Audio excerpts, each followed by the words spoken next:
Vamos continuar então falando sobre o livro Como Defender a Fé Sem Levantar a Voz.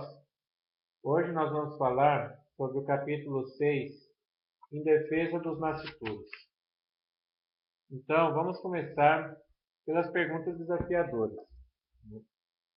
A Igreja Católica quer manter o aborto ilegal, mas a mulher não tem o direito de escolher?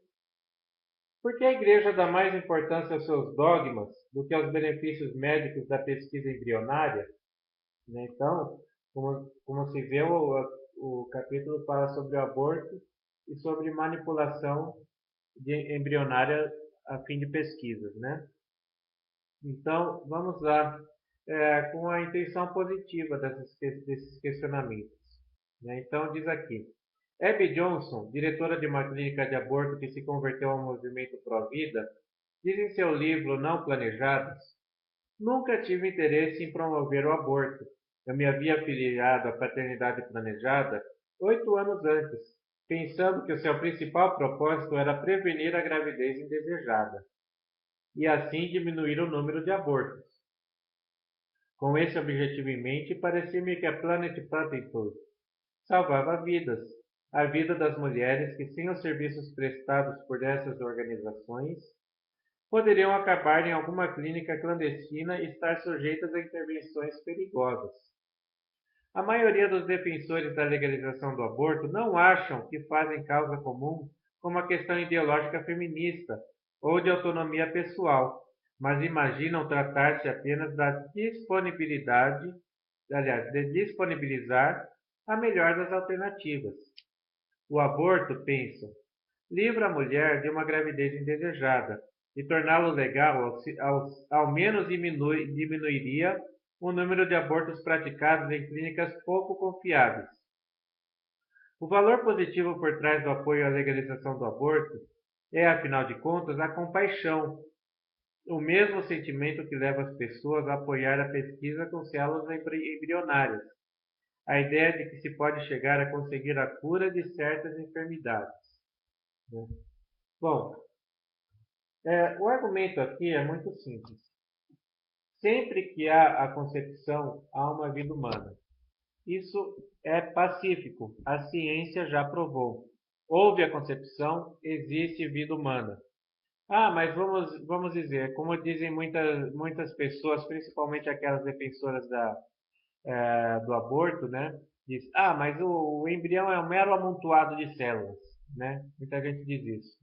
Aí eu pergunto, quem de nós não é um amontoado de células? Todos nós somos um amontoado de células.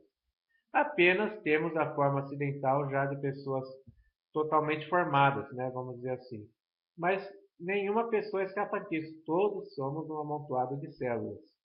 Se depois, acidentalmente, nós temos essa forma, com braços, com pernas, essa forma, vamos dizer, humana, né? Aí é outra questão. Mas isso é apenas um acidente.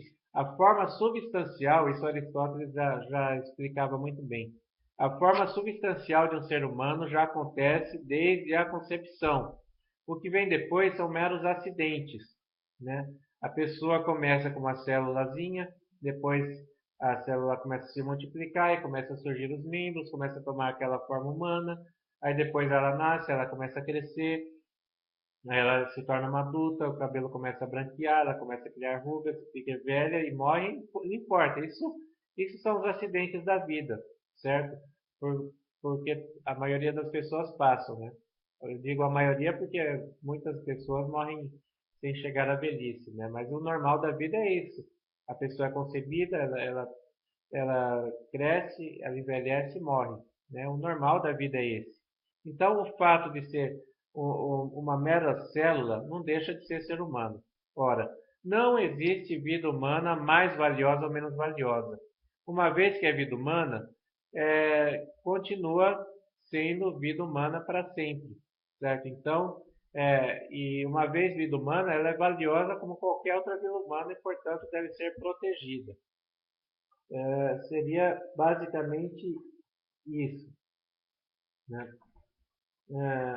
Então, vamos ver aqui o pensamento vigente, né? Para depois colocar o reenquadramento, né? Então, o que diz o pensamento vigente das pessoas? Na sua maioria, as pessoas desse país, no caso dos Estados Unidos, mas eu acho que isso se adequa ao Brasil também, né? Então, as pessoas desse país acham que o direito ao aborto deveria ser protegido por lei. Se a Igreja quiser prevalecer a sua doutrina nessa batalha, as mulheres poderão voltar a procurar em massa as clínicas de aborto ilegal. No caso do Brasil, os defensores do aborto colocam esse argumento também, que como as mulheres não têm acesso ao aborto dito legal, né, então elas vão abortar em qualquer clínica de fundo de quintal e tendo consequências nefastas. Dizem eles, isso dizem eles, que 1 milhão de mulheres por ano morrem em função disso. Nossa, mas eu pergunto, 1 milhão de mulheres, meu Deus do céu, é mulher para muita gente, né? 1 milhão de pessoas, né? Estaria a mulher morrendo ao nosso lado aí em função disso, né? E ninguém percebe isso. É estranho, né? É o que dizem, né? Então, continuando. As pesquisas com embriões que incidem sobre um amontoado inviável de células dão-nos a esperança de encontrar uma cura para doenças terríveis. Por que há de ser errado ter um segundo filho, chamado irmão Salvador, que possa gerar células-tronco capazes de salvar a vida de um irmão mais velho? Então vamos reenquadrar esse pensamento.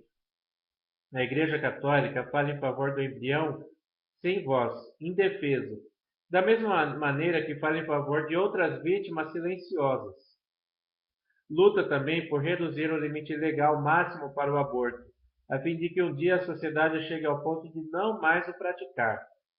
Ao mesmo tempo, procura promover a conscientização pública da fragilidade e do valor da vida dos nascituros, bem como oferecer opções reais a mulheres amedrontadas por uma gravidez indesejada ou não planejada. Trabalha para a criação de uma sociedade em que toda a vida seja valorizada e bem acolhida. Os embriões são os primeiros estágios da vida humana. São vulneráveis e necessitam de proteção legal. A verdadeira boa notícia é o rápido progresso que se vem realizando no campo da pesquisa com células-tronco adultas e não com células embrionárias. A afirmação de que se fazem a respeito da pesquisa com células-tronco embrionárias são exageradas e bombásticas, produto da euforia promovida por corporações e laboratórios de pesquisa em busca de publicidade e patrocínio. Então vamos aqui colocar as mensagens centrais do capítulo. Diz o seguinte: a Igreja Católica é uma das maiores investidoras no campo da pesquisa com células-tronco adultas, por meio de laboratórios patrocinados pelo Vaticano, dos hospitais católicos, etc. Toda a ciência se rege por um quadro de princípios éticos, e a boa ciência e a boa ética trabalham juntas. Pesquisa com célula-tronco embrionárias tem sido manchada por escândalos. É perigosa. O que se esconde por trás da pesquisa com células-tronco embrionárias é o interesse de grandes corporações. A vida do nascituro torna-se um mero instrumento indefeso nas mãos desses grupos. Os embriões constituem o primeiro estágio da vida humana, são vulneráveis e necessitam de proteção legal. O valor da vida humana não depende da sua aparência ou tamanho. Um embrião não deixa de ser humano e digno de proteção e cuidado só por ser invisível ao olho nu. A Igreja apoia restrições graduais ao aborto para que se possa chegar ao ponto de deixar de ser praticado. Ao mesmo tempo, procura que o público tome consciência da fragilidade e do valor da vida in útero e das opções reais que se oferecem a mulheres amedrontadas por uma gravidez indesejada e não planejada. E trabalha pela criação de uma sociedade em que toda a vida humana seja bem acolhida e valorizada. Não se trata aqui de um confronto entre os direitos das mulheres e outros direitos. Há outras pessoas envolvidas na questão, os homens e os nascituros. As mulheres grávidas têm os seus direitos mais bem protegidos quando se lhes assegura toda assistência possível. Então, é isso.